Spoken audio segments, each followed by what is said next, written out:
Hello မင်္ဂလာပါကျွန်တော်ဂီတာမှုတားဝင်လိုက်ပါဒီနေ့တော့ကျွန်တော်တို့ကချင်ပြည်နယ်ဖားကန့်ဘက်ကနေပြီးတော့ကျွန်တော်တို့ဂီတဝန္ဒနာရှင်တီးစရာ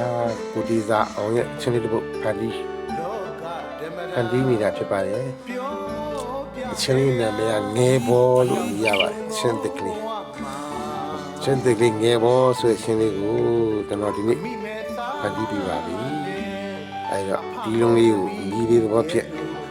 နားဆင်ကြည့်ပါဦးဆက်တဲ့အားပေးပါဦးကျွန်တော်ဂီတာဝူသားမနိုင်စီမှာအတီးများအဲ့လိုရပါတယ်ဈေးလုံးချိုသာစွာနဲ့တိကျမြန်ဆန်မှန်ကန်ဖို့ရအတွက်အထူးအာမခံပါတယ်တိုင်းကမှာရောက်နေတဲ့ညီငယ်တွေရောမြန်မာပြည်တွင်းကဂီတချစ်တဲ့ဝါသနာရှင်ပညာရှင်ပေါင်းတို့ရောအစီအမံအားလုံးဆောင်ရွက်ပေးပါတယ်ကျွန်တော်ဆက်တဲ့ကျင်းနဲ့ဆိုရင်ဖြင့်ကျွန်တော်ဖုန်းနံပါတ်